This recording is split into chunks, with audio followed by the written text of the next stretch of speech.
Le village de Cacao, à 80 km de Cayenne, est depuis les années 70 et l'arrivée des premiers Hmong, le grenier de la Guyane. 900 habitants, 120 familles, travaillant pour la grande majorité d'entre elles dans l'agriculture.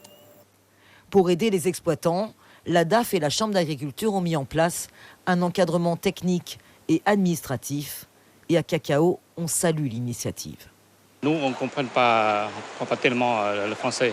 Et avec le règlement informatique, ça c'est difficile. Hein. Vous perdez du temps dans les champs même. Oui, c'est ça. Ici, le temps, c'est de l'argent, on va dire. Cyril Ardisson fait partie des conseillers techniques de la Chambre d'agriculture à travailler à Cacao. Sur la parcelle, qu'est-ce qu'il y a comme production? Il aide les exploitants agricoles dans leur démarche. C'est plus un accompagnement en fait que l'on réalise à la Chambre d'agriculture, parce que les agriculteurs sont censés le faire eux-mêmes, mais comme c'est quelque chose de quand même très technique et qui demande du temps, donc ça leur permet de se dégager du temps, et puis aussi ça leur permet de renouer le contact avec les techniciens. Raphaël Vangdoua a fait appel au conseiller de la Chambre d'agriculture pour sa déclaration de surface qui lui permettra d'obtenir des aides de l'État. Mais M. Wang doute encore d'aboutir dans ses démarches. C'est une aide très importante pour nous, mais c'est que pour moi, je m'inquiète. Bon, c'est pas la première fois. Bon, j'ai déjà fait la déclaration de surface de quelques années, mais j'ai pas encore touché à rien du tout. C'est pour cela que je vais poser la question pour le monsieur qui vient de la DAF. Au-delà des soucis administratifs, les agriculteurs ont un problème majeur, l'accès au foncier. Paul Lowe a 38 ans, il est né à Cacao. Après un séjour en métropole, il décide en 2014 de revenir au village et de devenir, comme ses parents, agriculteur. Mais depuis, c'est un paysan sans terre. Il travaille sur l'exploitation familiale en espérant obtenir enfin une parcelle. Je suis aide familiale dans l'exploitation de mes parents. Donc là, je n'ai pas de foncier. Et là, j'attends actuellement une libération des fonciers pour que je puisse me lancer dans ce que je veux faire, dans le projet et tout. Voilà.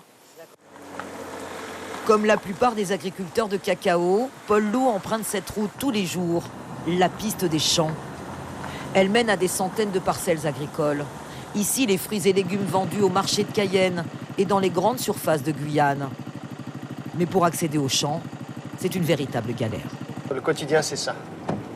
C'est savoir pas pouvoir bien contrôler le véhicule pour éviter justement de pouvoir s'enliser ou bien pour éviter de racler ou de toucher, que ce soit le carter en dessous ou de carrément de péter une rotule ou une crémaillère ou je ne sais quoi. La route est devenue quasiment impraticable et la saison des pluies n'arrange rien. Certains agriculteurs ont dû même abandonner certaines parcelles devenues inaccessibles. On ne peut pas laisser les agriculteurs dans une, je ne vais pas dire dans la merde, mais bon, toi, avec un accès merdique, c'est pas concevable. Tu ne vois dans aucun village de métropole des agriculteurs qui ont une piste comme la nôtre. C'est juste honteux. Des problèmes communs à tous les agriculteurs de Cacao. Ici, tous ont un problème d'accès au foncier. Certains ont même dû quitter le village, faute de terre. En 2012, j'ai décidé de devenir agriculteur. Le problème, c'est que j'ai cherché un peu partout autour du village. Donc, soit c'était en zone naturelle, soit c'était aux orpailleurs. Donc, du coup, il n'y avait pas de foncier agricole disponible. Et pendant ces années-là, on m'a proposé d'aller sur Irakubo. Comme quoi, il y avait du terrain de libre pour ceux qui voulaient devenir exploitants agricoles. Donc, du coup, j'ai réfléchi. J'ai pas voulu quitter mon village, mes parents, ma famille, mais j'avais pas le choix. Parce que moi, j'ai une famille, j'ai une femme et 2 enfants. Il faut bien que je les nourrisse. Donc, du coup, on réfléchit pas beaucoup. Hein. On va là où on peut essayer de gagner sa vie, quoi. À ce jour, aucun agriculteur de Cacao ne peut se lancer dans un grand projet professionnel sans accès au foncier. 200 hectares doivent être attribués prochainement à une vingtaine d'entre eux, mais ils sont encore plus nombreux à attendre des parcelles pour travailler la terre de Guyane.